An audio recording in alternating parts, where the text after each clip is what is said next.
Bom dia, oitavo ano.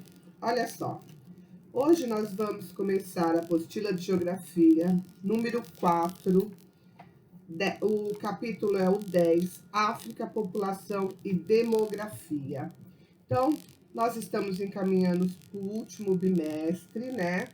Onde está terminando o ano. Vamos lá, então? Conforme nós já estudamos sobre a África, ela é um vasto território e ela tem 54 países e mais de 1 bilhão de habitantes. Aqui na primeira página, na página 2, nós temos várias pessoas com rosto diferente, jeitos diferentes, porque a África ela é uma grande diversidade cultural. Vocês sabem que eles foram os primeiros povos, né? Onde saíram de lá da África e foram povoar várias localizações. Então a África ela se difere por isso. Eles ocuparam muito tempo o mesmo território. As populações africanas se adaptaram melhor aos ambientes. Como consequência, a África é o continente do mundo com a maior variação genética. Assim, vários povos diferentes habitam a África e eles têm uma grande quantidade de variações morfológicas, diferentes tons de pele, estaturas, formatos de rosto, entre outras coisas. Por isso, não é possível dizer que existe uma raça africana, mas um conjunto bastante variado de etnias que compartilham o mesmo continente. Cada uma delas caracterizada por hábitos, língua, religião e histórias comuns. Além disso, ao longo da história da África, ocorreram inúmeros movimentos migratórios internos e externos, que contribuíram ainda mais para a heterogeneidade dos povos nativos. Um exemplo disso é a chegada de povos árabes na África setentrional, a partir do século VII, que também contribuíram para a variação genética e cultural de parte do continente. E ainda os colonos europeus, como holandeses e alemães, denominados boeres, que se estabeleceram na África do Sul no século XVII e cujos descendentes constituem a população africânder. Refletindo essa diversidade étnica, estima-se que existem cerca de 2.000 grupos etnolinguísticos na África, o que representa aproximadamente 1/3 das línguas faladas no mundo. Essas línguas podem ser agrupadas em 4 grupos: Níger-Congo, que é no Sudão, o Nilo-Saariano, Afroasiático e Khoisan, como mostra o mapa ao lado. Na página 3 nós temos um mapa, e aí eles mostram as regiões da onde essas línguas são faladas, ok? Então essa é a parte da introdução. Aqui nós temos um olhar geográfico, onde vocês vão fazer a leitura para responder as questões da página 5. Aí vem o apartheid. Na África do Sul, em razão da dominação colonial, os idiomas dos colonizadores se impuseram e se tornaram a língua falada pela maior parte da população. Entretanto, na África existem muitos idiomas que refletem a pluralidade étnica do continente. Em vários países, eles não são considerados línguas oficiais, ao lado dos idiomas dos antigos colonizadores, como na África do Sul. No entanto, nesse país, a convivência entre povos e idiomas diferentes nem sempre ocorreu da maneira pacífica. A região da África do Sul foi primeiramente colonizada por holandeses, os boeres, em meados do século XVII. Depois, a partir do século XIX, por ingleses. Sob a supremacia inglesa, em 1910, foi criada a União da África do Sul. E em 1913, houve a decretação do Ato das Terras Nativas. lei que institucionalizava a desigualdade social no acesso às terras e a discriminação racial, já existente na prática. Foram delimitadas áreas como os negros poderiam circular livremente, ficando 87% do território sob absoluto domínio branco. Em 1948, subiu ao poder o Partido Nacional, representante dos descendentes de holandeses.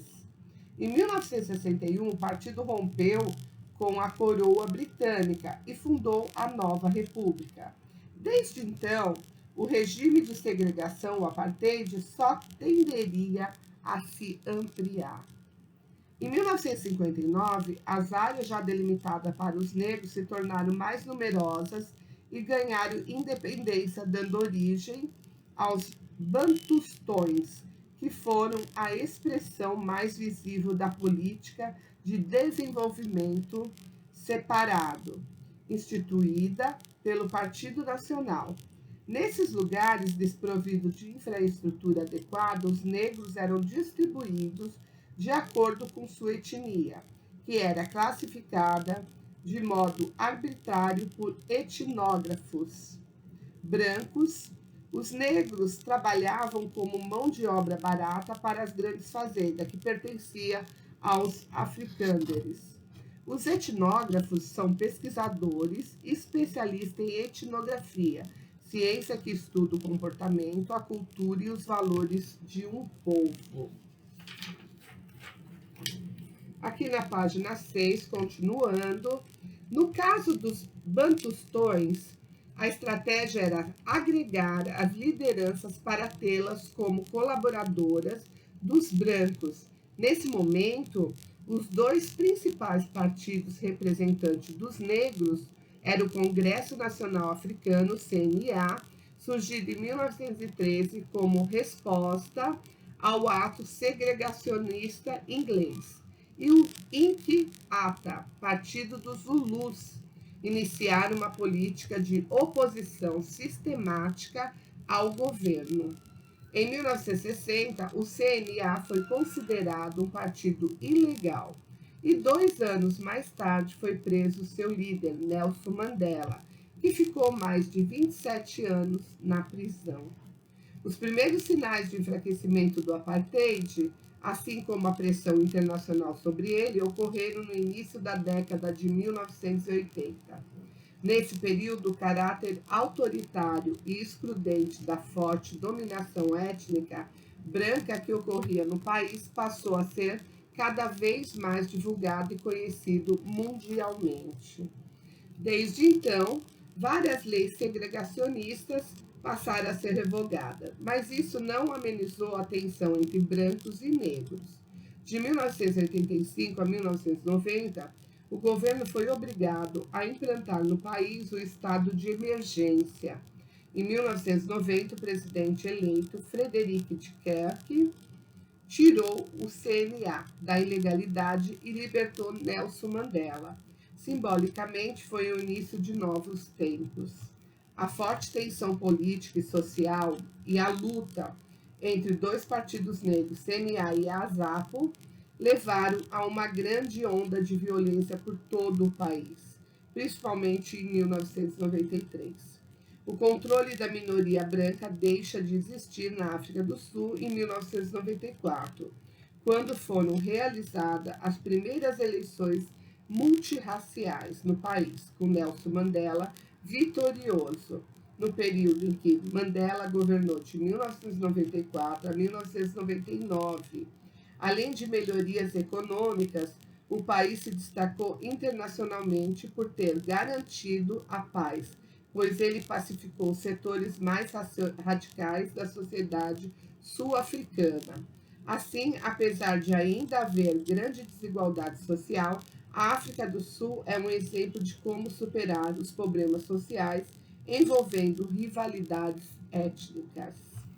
Nelson Mandela, ele foi um dos líderes do movimento de resistência de 1918 a 2013. Organizou na década de 50 a campanha de desobediência civil.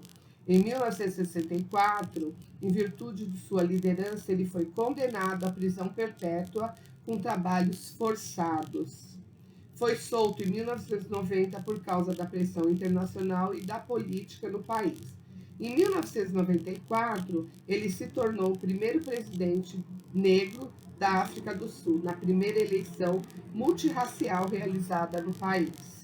Faleceu no dia 5 de novembro de 2003, causando comoção no mundo inteiro por causa de sua liderança e busca incessante pela paz. Aqui na página 7, nós temos características demográficas. A África é o segundo continente mais populoso do mundo, com cerca de 1 bilhão e 300 milhões de habitantes, e o que tem a maior taxa de crescimento populacional do planeta. Estima-se que a população da África subsaariana deverá dobrar até 2050. Um dos fatores que mais influenciaram o crescimento populacional da África são as altas taxas de fertilidade. Dos 22 países com as maiores taxas de fertilidade do mundo, 20 são africanos. A mais alta taxa de fertilidade do mundo é a do Níger, onde as mulheres têm, em média, 7 filhos. Aí aqui embaixo tem o percentual de população em faixas etárias de 2017, da África, da Europa, da Ásia. Como é possível obter, a população africana é a mais jovem do mundo. Crianças e jovens menores de 15 anos compõem 41% da população. Isso em 2017. E jovens de 15 a 24 anos representa 19%. Assim, esse contingente de jovens, mesmo que tenham menos filhos que a geração anterior, vão contribuir para a continuidade do crescimento populacional por muitos anos. Uma grande população jovem traz vantagens para as sociedades africanas, pois significa um número de pessoas economicamente ativas de 15 a 64 anos. É a maior, o que pode favorecer o crescimento econômico. No entanto, a ONU estima que, pelo baixo nível de desenvolvimento socioeconômico, o aumento populacional pode dificultar ainda mais a erradicação da pobreza. Isso porque haverá pressão sobre os sistemas de educação e saúde, sobre os recursos naturais, sobre a criação de empregos e a prestação de serviços básicos que já são insuficientes para atender a demanda atual. Mas alguns índices demográficos do continente têm evoluído. A taxa de mortalidade infantil está caindo e a expectativa de vida aumentando. Embora ainda seja considerada alta a mortalidade infantil, se reduziu significativamente entre 2000 e 2015, passando de 81 mortes por 1.000 habitantes para 57 por 1.000 habitantes. No período de 2000 a 2015, a expectativa de vida na África foi a que mais evoluiu entre todos os continentes. Passou de 53,7 anos para 60,2 anos. No entanto, ainda está bem abaixo da média mundial, que é de 71 anos. Em grande parte, isso se deve ao baixo acesso da população ao serviço de saúde e saneamento, além da violência e epidemias. Aqui embaixo tem a pirâmide etária, né? A pirâmide etária da África e a pirâmide etária da Europa. Aí nós temos do lado masculino, do outro lado feminino.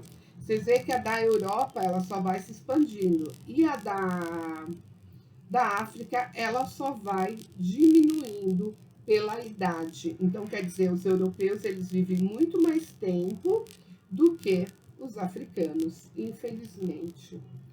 Como estudamos anteriormente, a análise da pirâmide etária de um país ou de uma região é capaz de refletir a dinâmica de sua população. Assim, nos países desenvolvidos, que têm maiores índices de natalidade, é elevada a expectativa de vida. E nos que têm baixa qualidade de vida, ela só vem decaindo. No topo estreito, que reflete a pequena quantidade de idosos pela baixa expectativa de vida. Em geral, pirâmides de base larga e topo estreito refletem países que não conseguem oferecer condições adequadas à educação. Na página 9, vocês têm um exercício para fazer e na segunda aula a gente continua, ok? Então, até daqui a pouco. Tchau.